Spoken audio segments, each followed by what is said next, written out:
You are tuned to the FM Gold channel of All India Radio Delhi. Delhi Diary is our series that explores the amazing shades of Delhi. And in today's episode, we have Mr. Yasir Anwar talking to Nitish Arora on roaming about in Old Delhi, a historical perspective. Over to Nitish. Hello friends and welcome to episode 2 of Delhi Diary. Where do we start from? Yes, had nice meal today also, and in the first episode of this series, we started with the cuisines of Delhi. The best thing is to roam about in Old Delhi. Old Delhi is so full of monuments, so full of history, and we have with us a student of history, has done masters in archaeology also. He's somebody who lives in the heart of the Delhi. Yasir Anwar, welcome to the studios. Thank you so much for having me, Nitish. सुना तो था कौन जाए गालिब दिल्ली की गलियों को छोड़कर, and you've been born and brought up in these very streets of Delhi. So tell us something about the charm of this old Delhi. So let me just give you a brief background about Delhi, so the viewers will understand. What Delhi is all about. The audience, exactly. So, but it is good. We try to actually make them see with our words. Fine. Yeah, exactly. Basically, Delhi has a history of more than 1,000 years, and throughout history, multiple rulers have lived the dream of establishing an empire in India, and most of them made Delhi as a center of their rule. As rulers changed, capital transformed, so did the names of Delhi. And Delhi basically has 7 cities. And now we are talking about the 7th city, which was founded by Shah Jahan in 1638. So basically, the city came into existence around 1648 by the 5th Mughal Emperor Shah Jahan. And we are talking about the Mirza Ghalib quote, which you have just mentioned. And I would like to quote another thing by Mirza Ghalib itself. He said, "I asked my soul, what is Delhi?" She replied, "The world is a body and Delhi is life." So this is the way how they're describing Delhi. And there is another quote by Persian artist. He said, "Kasira zindagani, shad bashad ki dar jaye, shahe jahan abad bashad." The man who fortunately finds a residence in the city of Shahjahanabad leads a happy life. So these kind of notions and beliefs were there at that point of time. So that's how I see this huge sense of satisfaction on your face.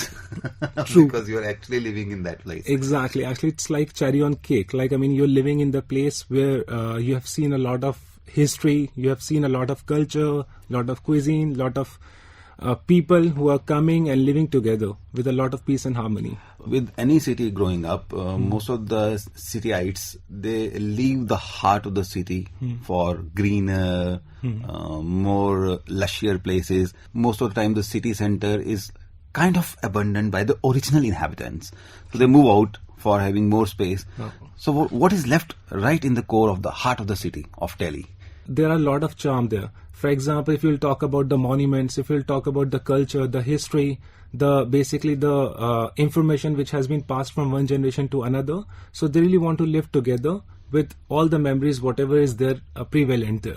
So this is Delhi 6 for everybody. Yeah, exactly. It's Old Delhi, Delhi 6 or Shahjahanabad. Okay. And you're talking about the Green Delhi, which is like the new capital, which is New Delhi, which was founded around in 1911 by Lutyens, actually New Delhi. The new capital came into existence. So most of the people love to visit New Delhi, but the people who actually belong to Old Delhi, they really want to stay there. They don't want to go out because you are getting a lot of facilities. You are getting everything in your next door. And what is typical Old Delhi? Tell us something about that. So there are a lot of hobbies which people are really enjoyed in Old Delhi. For example, kite flying is one of the best thing in Old Delhi. Another thing is like eating food. Kabutar bazi is another term. And even Mirza Ghalib, since you have mentioned about Mirza Ghalib, so Mirza Ghalib used to eat a lot of mangoes. So and there are a lot of games also. I remember that. आम ये कैसा fruit है, इसे तो गधे भी नहीं खाएंगे. और गालिब कहते हैं, अरे गधे ही आम नहीं खाएंगे. Exactly. So that is, he was so fond of he was so fond of mangoes and other stuff also. He used to eat a lot of non-vegetarian food like shami kebab and other stuff kind of a thing. So he used to like a lot. So what are the remnants of old Delhi, the monuments which I think not on the watch list of many people, but then there are connoisseurs of art who would love to go there. Exactly. Apart from Red Fort, most of the people know that Shah Jahan founded Red Fort, but apart from Red Fort, there are a lot of religious monuments are also there. Let me also add this story to your Delhi diaries. Chandni Chowk, the name, why this name came into existence. One day Shah Jahan's daughter, Jahanara Begum, she was walking inside the street and she saw the reflection of a moon in the water. And she said it something in Persian which later on translated Chandni Chowk. Chandni is like a moonlight and Chowk is a square where 4 roads are coming. So this is how the there name came used into to be existence. some water bodies there, but which are Exactly. There was a non-existent canal now. in the center actually. There was a fountain in the center. So she saw the reflection. And we were talking about the monuments in Delhi. Shri Digambar Jain Lal Mandir is there for Jain people. And Central Baptist Church is also there. Gurdwara Sesganj is also there. Jama Masjid is also there. So you'll find all That sort is of... a view from the ramparts of Red the Fort ramp, that exactly. every year we look at this. Like Exactly. Even most of the monument came during the time of Shah Jahan only. Like Shri Digambar Jain Lal Mandir and Red Fort was built at that point of time. But later on, Gurdwara Sesganj came into existence during Aurangzeb time. And Central Baptist Church is around 19th century. So a lot of monuments are there. So these are the kind of visible. Exactly. From you, I want to know about things which are actually non-visible. People do not know much about them, but they are definitely landmarks. Exactly. If you will go inside the streets, so you will find a lot of kuchas and gullies, which are basically named after some people. Like Katra Neel is one of the landmarks where you will find a lot of indigo. And Still? Exactly. Still? There are few shops. Even Chavdi Bazaar. Chavdi Bazaar used to be famous market for utensils. Brass utensils. Now you will find few shops there, but right now it has been converted into a wedding card market. Even Khas Bazaar, one of the famous bazaar which connecting Red Fort to Jama Masjid. When Shah Jahan traveled from Red Fort to Jama Masjid, while walking there, he used to see a lot of small shops on the street. So he used to see all sort of people are coming from different part of the country and they're coming and selling stuff there. So the Khas Bazaar was quite famous for itr, for like a silk fabric and other stuff. We still were have also... some areas where itr is sold. Now actually if you will go to Matia Mahal, if you will go to Chitlikaba, you will find a good shops of itr. And the best place in Delhi would be Nizamuddin. If you will go to Nizamuddin, you will find the best itr, the perfume bottles. But do they import it from somewhere, or this is fairly our own?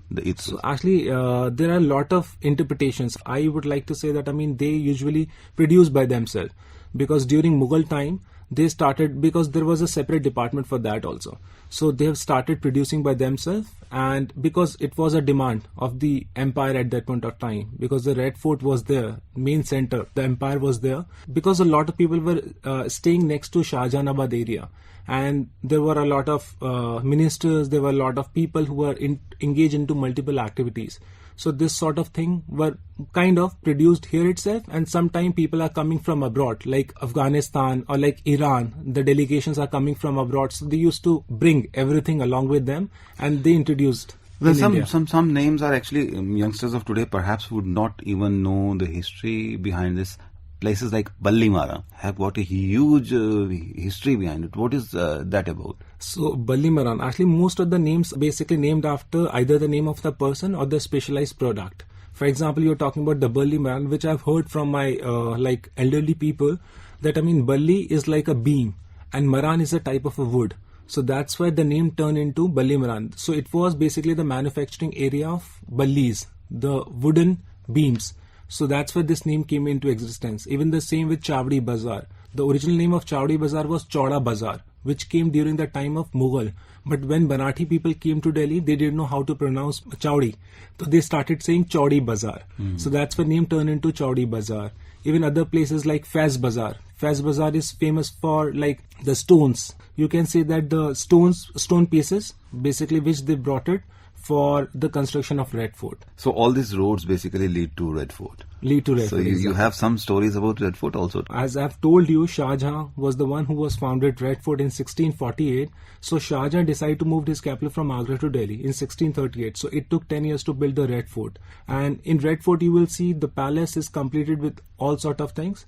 While you are entering from different gates. One gate is Lahori Gate, another one is Ajmeri Gate, Delhi Gate. So the fort is in the center and it is covered by the 14 gateways, which is leading towards different direction. Like Kashmir Gate is facing towards Kashmir, Lahori Gate is facing toward Lahore. So other places are also there.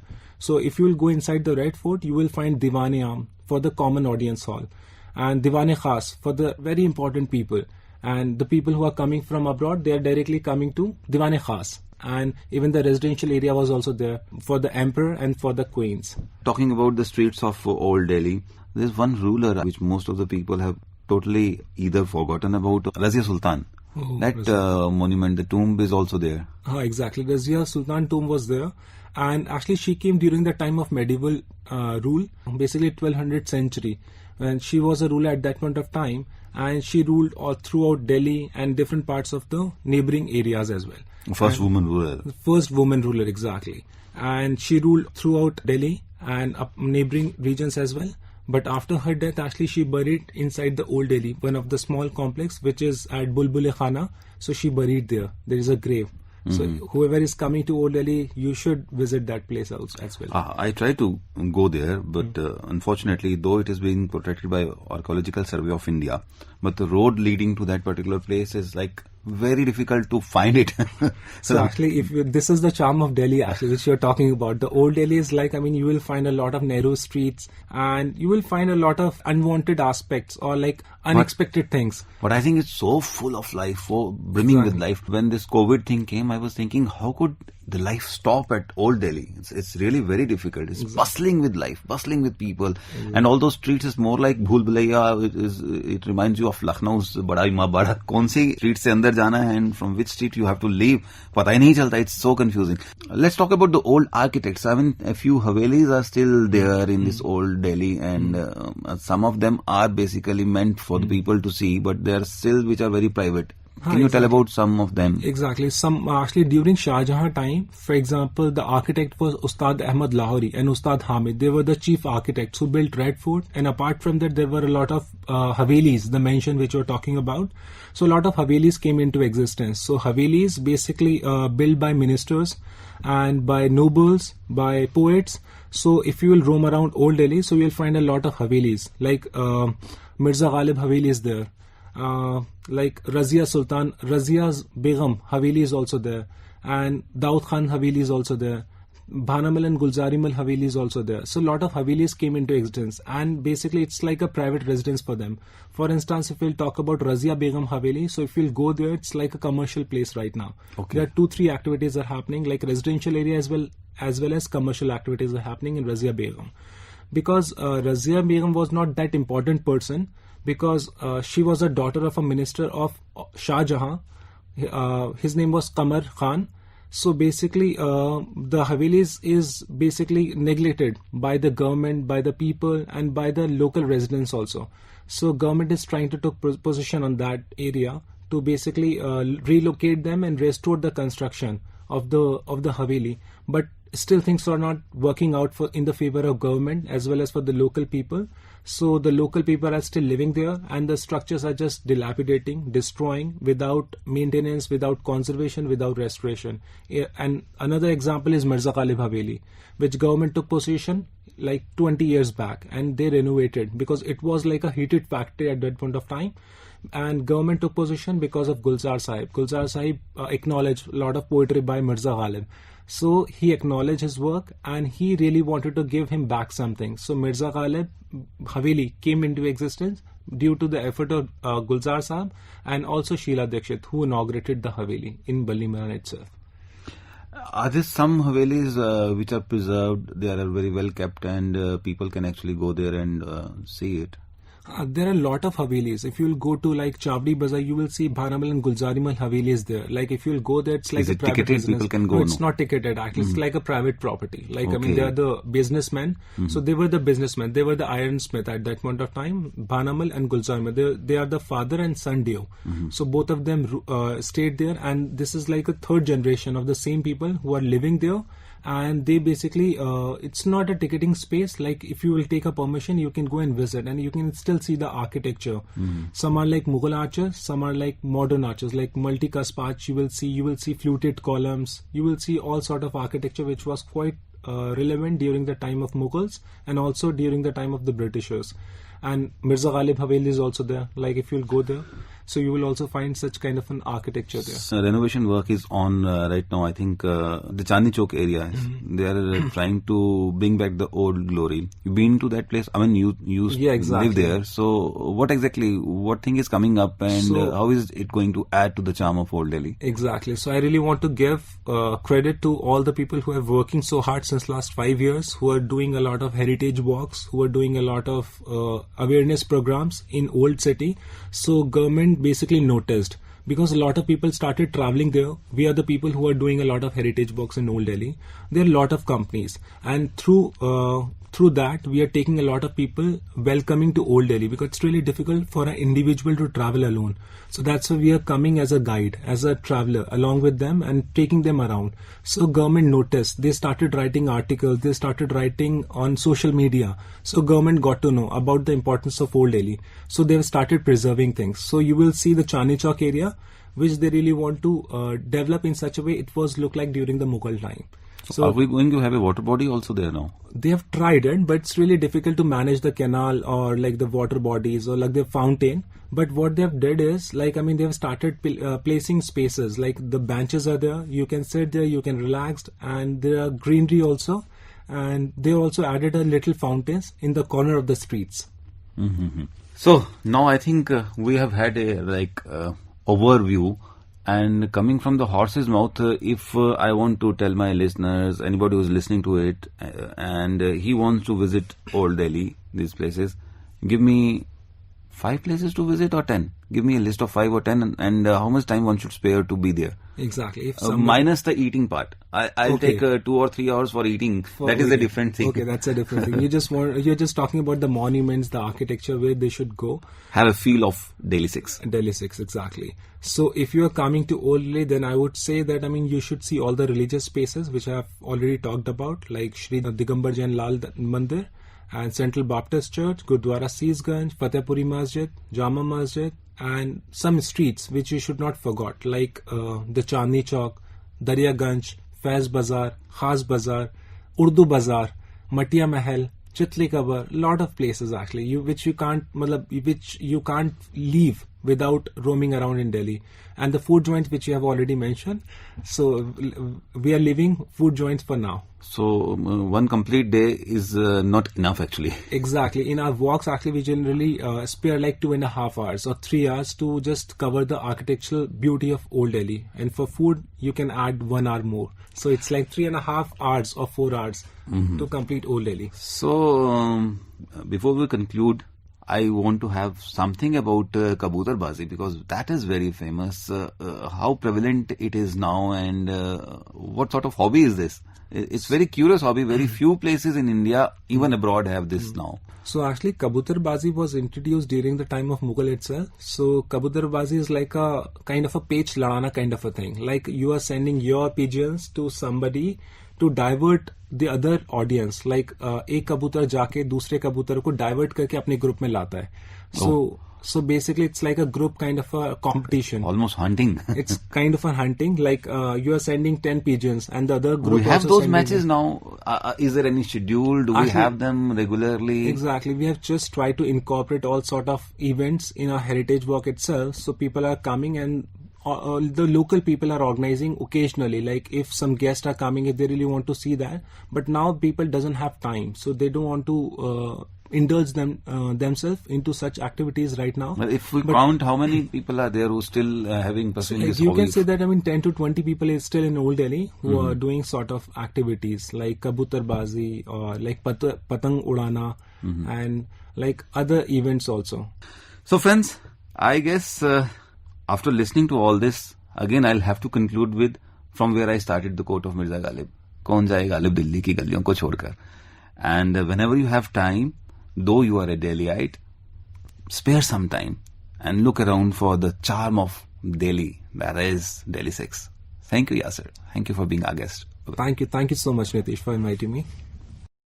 Roaming about in Old Delhi, a historical perspective. On this was Mr. Yasir Anwar speaking to Nitish Arora. It came to you in our monthly series, Delhi Diary, that explores the amazing shades of Delhi.